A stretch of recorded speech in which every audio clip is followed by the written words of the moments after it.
আসসালামু আলাইকুম everyone, welcome to ইনি রেসিপি ব্লগ। আমি আজকে আপনাদের সাথে শেয়ার করব হিংচে শাকের বড়া।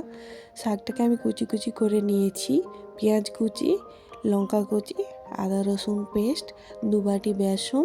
এখানে আমি দিয়ে দিচ্ছি স্বাদ মতো লবণ, লঙ্কার গুঁড়ো সামান্য, হলুদ গুঁড়ো, ধনে গুঁড়ো। এটাকে আমি হাত দিয়ে ভালো করে মিশিয়ে নিচ্ছি। এখানে আমি অল্প অল্প পানি অ্যাড করছি। এটা আমার ভালো করে মেশানো হয়ে গেলে আমি কড়াইয়ের মধ্যে তেল গরম করতে দিয়ে দিয়েছি। এটা আমি গোল গোল করে শেপ করে নিচ্ছি।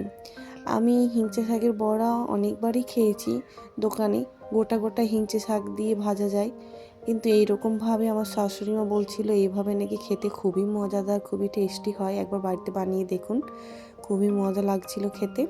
তো চলুন ভিডিওটা কন্টিনিউ করা যাক। এখানে আমার ভাজা হয়ে গেছে, খুব সুন্দর হয়েছিল খেতে। অবশ্যই বাড়িতে একবার ট্রাই করবেন। আসসালামু আলাইকুম, আল্লাহ হাফিজ।